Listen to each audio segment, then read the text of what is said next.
I'm Mr. Longbrake. I'm here with Mrs Jurrius, and we're talking about day zero in Cape Town and her recollections, being a native of Cape Town. And day zero occurred in 2018, correct? Okay. So, this is going to be really awkward. That's fine. All right. So, anyway. We hope.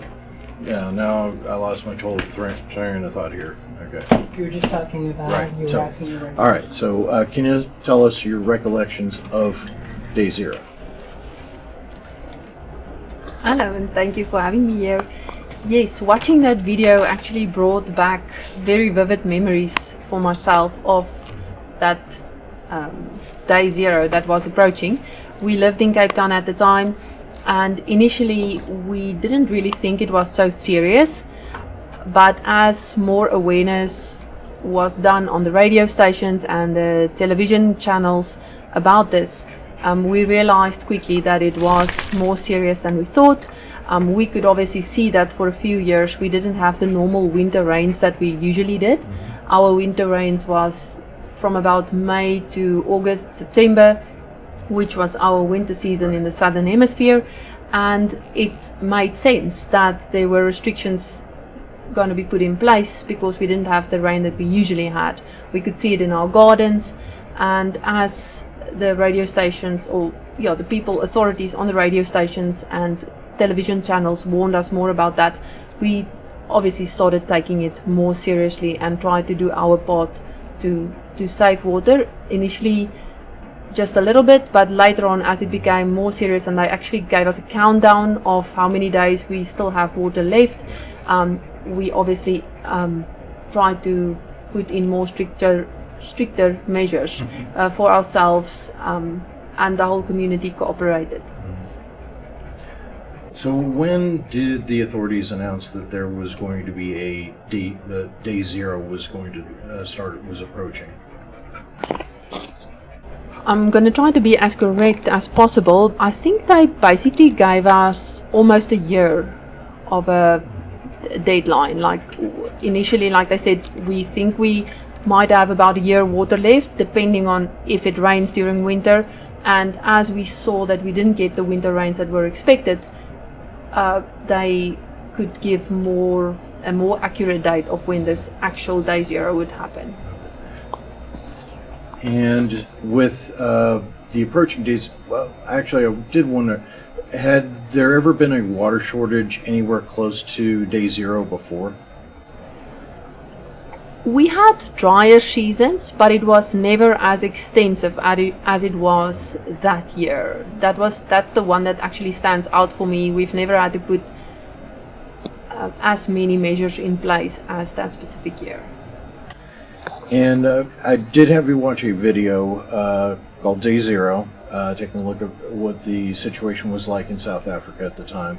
And there was I guess a typical family, and they went through some of the water saving measures. If you could go ahead and speak a little bit about what you might have done in your household. Yes, absolutely. It's so interesting to think how quickly you can adapt. I want to start off there. Initially you think, how am I gonna get along with only 50 liters of water per day for a family? But it's actually easier than you would think. If the whole family works together. I just wanted to interject for a moment. For us Americans, you might need to convert exactly what a liter is. Okay, I think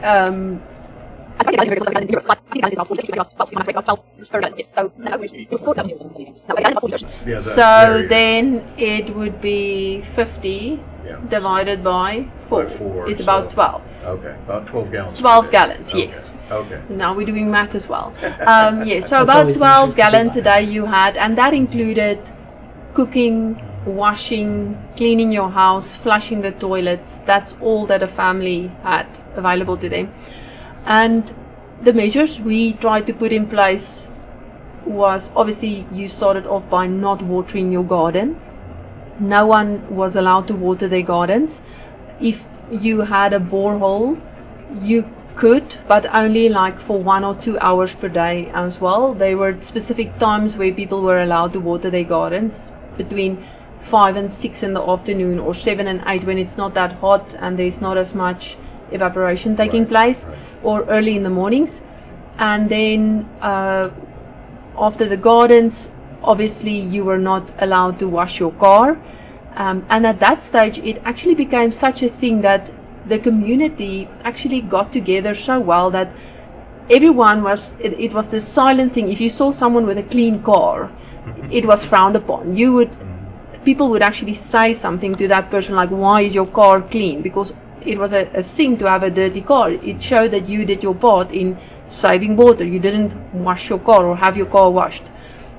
And in the house as well, we, as a family of 4, what we did in terms of the shower, we also had the bucket at the bottom, so that the water didn't just run away. So you would stand in the bucket when you showered, and we had one of these pump mechanism things that you actually use when you want to put, what is it called now? My English is finished for the day. When you want to spray your plants for like pesticides, like the pesticide pump that you can actually build up pressure, and it sprays a fine mist. It can take 2 liters, which is about half a gallon to three quarters of a gallon, I think one of those, and we use that to shower. Like me and my daughter would shower together, and we both have long hair, and we would be able to wash our hair, put conditioner on, even wash that down with that 2 liter, 3 liter gallon, 2 liter container of water. And it took longer, obviously, because you have to pump it and build up the pressure, and it's a very fine mist, so it takes long to actually rinse your hair, but it was absolutely doable. And also with flushing of the toilets, everyone knew that slogan that lady mentioned about, if it's yellow, let it mellow, if it's brown, flush it down. And even then, if we had any spare water in the house, you would, obviously it's something, water that was used already, you would use that for the toilets. And even if you had any other water, you wouldn't just flush it down the drain. You would always think, can I use this water for something else before I just flush it down the drain now? People were obviously not allowed to fill their pools. In fact, they used some of their pool water for other purposes, like flushing a toilet. You absolutely got very big fines or high fines if they saw that you filled your pool.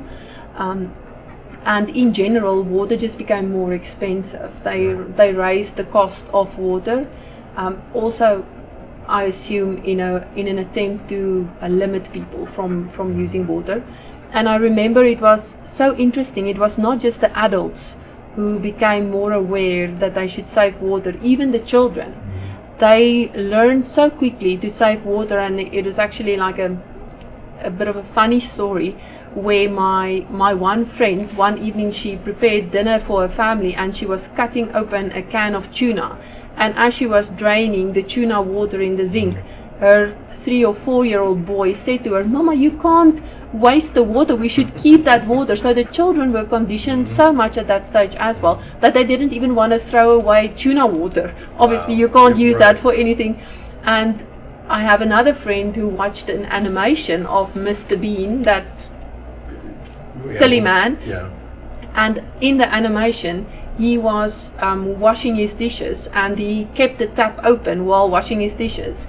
But although it was an animation, she said that she experienced this anxiety in her for him letting the tap run while he's washing the dishes. And it wasn't even a real life program, but it just shows you the effect that all of this had on us. So even if you watched an animation or you drained tuna water, you were thinking about, am I maybe wasting water now that could be saved? Well, I kind of had to learn a little bit about water management because I moved from the Midwest, where we never really had to worry about, did it rain enough? We always had rivers that were full of water. We always had reservoirs that were full of water. We had, I did want to ask you for one clarification. You said borehole. Do you mean by that a well?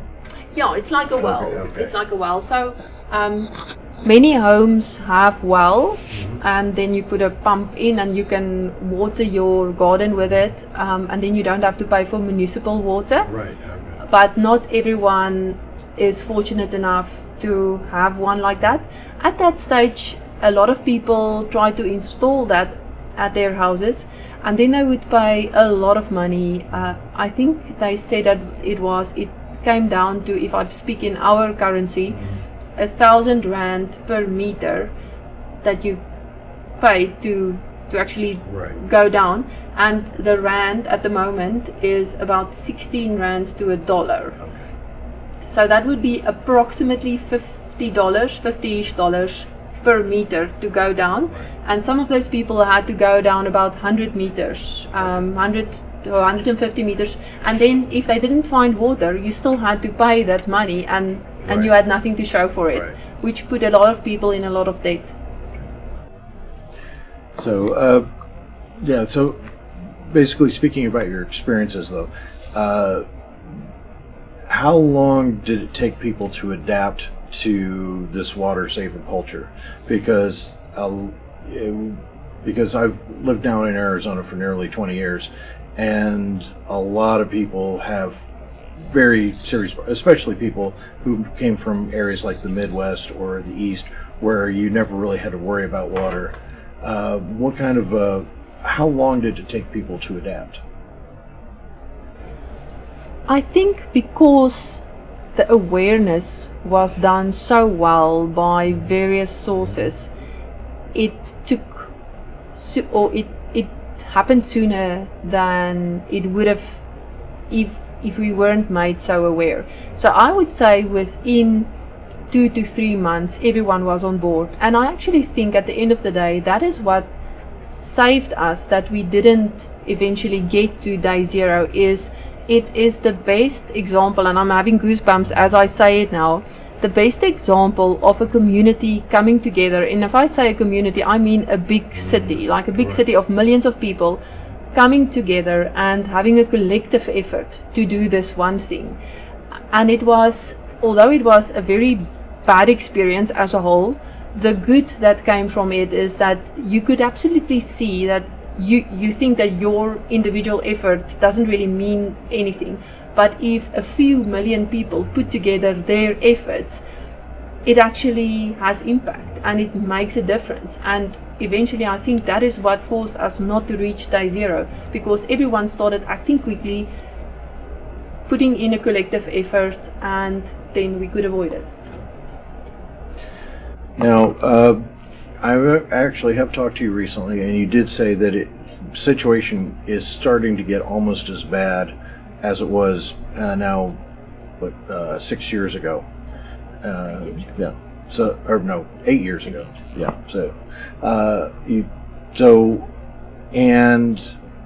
My question is, how was it that in an 8-year period of time, people apparently forgot about how bad it was, and we're almost back to that situation again? Is it another drought situation? Is it people forgot, they started using water like they used to? What's the situation in South Africa like now?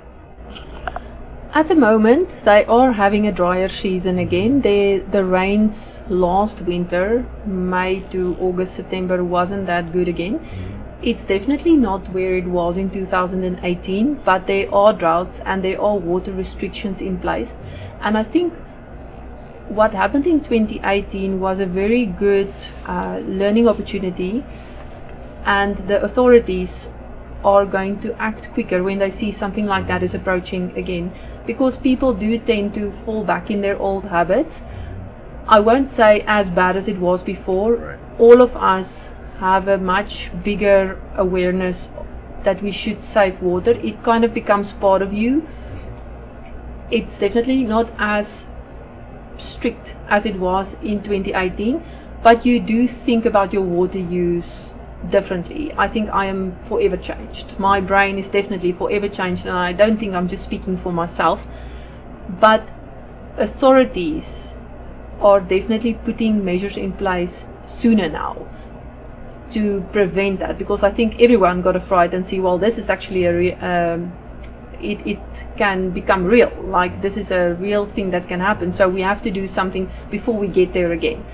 So I know at the moment, although the drought is not as bad, there are strict measures in place in terms of watering gardens and how much water people can use. You pay a certain amount for if you use up to this amount of water. As soon as you go above that, they not tax you, but you have to pay exponentially more. So there's a surcharge. That's probably what it's called, yes. So that kind of limits people, because it really becomes very expensive if you use above a certain level of water. Now, you've lived here in Arizona now for half a year now? A year. Oh, a year, okay. So in your time, that year that you've lived here, do you see a similar situation where, people are not taking as seriously the impending possibility of severe water restrictions? I'm trying to think now. It feels to me like there are not as many taps just running down the street like I saw in South Africa. I think people were wasting a lot of water before. Like taps would just be open and just running, where I haven't really seen that here. And if I'm thinking about my neighbors now, none of us really have gardens to water in any ways, because it's a drier environment. Right. But in our house, I think we still do what we can to save water, to not waste water unnecessarily. And I haven't seen any people in the time that we've been here, and we've met people that waste water. So I'm hoping everyone is kind of aware of the fact that water is scarce and one should use it wisely. Well, one thing that has happened over the last decade as the water crisis has gotten closer here in Arizona is that a lot of, and this kind of goes back over 100 years to an agreement that was made between the states of California, Nevada, Arizona, Utah, New Mexico, based on the major source of water here, which is the Colorado River. And it was called the Colorado River Compact, and it was based on data that they had at that point in time, which, as it turns out now, was a peak flow year. So they based all their, how much water they were going to take out of the river on a peak flow year. Now, for a long time, this was not a problem because the populations were still fairly low in the desert Southwest. California got the lion's share of the water because they had all these agricultural fields in the desert. And when the population of Arizona started to increase, they started putting in agricultural fields in a desert as well. And unfortunately, they're growing water-loving crops like cotton and alfalfa and nut trees and so forth.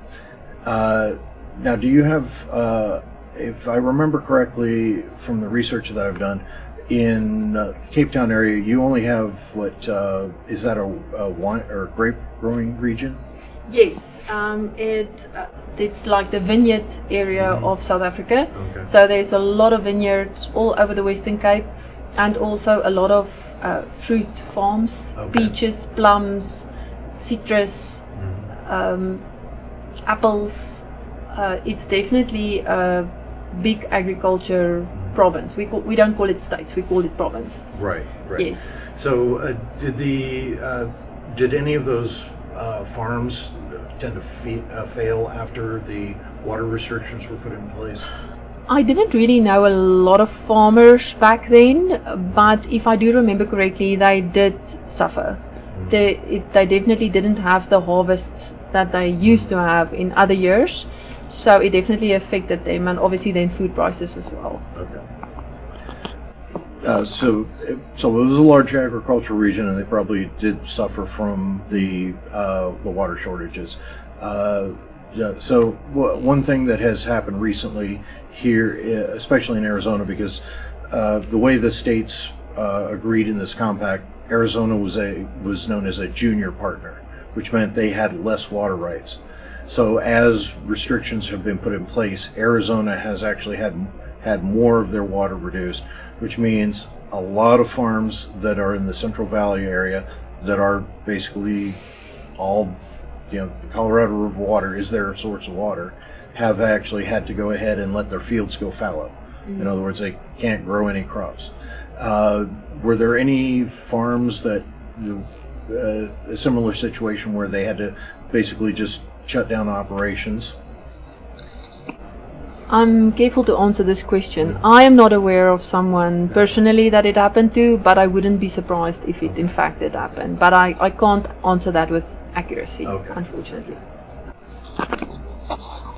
One last thing I kind of wanted to get into is at the very end of that video, they start talking about the fact that South Africa, Cape Town, being right on the coast, we're starting to invest in desalination plants.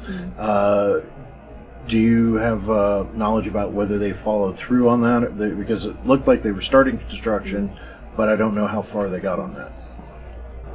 I can honestly say that the government we had in that province at that stage really did everything that they could in order to avoid day zero for people, or that people had to line up and collect water in buckets from a truck. And desalination was one of the plans that they made, and they did start up with it, seeing that we're next to the ocean, but it was a very expensive project. And in the end, I think it was probably a combination of it being very expensive, and also then the weather kind of changed and it started raining again, and we avoided day zero, so it wasn't absolutely necessary to follow through with that in order to just get people the necessary water to actually just survive with. So as far as my knowledge goes, those plants are not up and running. We'll have to check my facts, but I know that finances was a big problem at that stage, which limited the follow through of that. So the government officials felt that conservation was more cost effective than desalination. Yes. Okay. So the one thing, and this is something we will talk about in class, is that desalination is extremely expensive, and it's kind of like a last ditch effort to stave off having no water available whatsoever.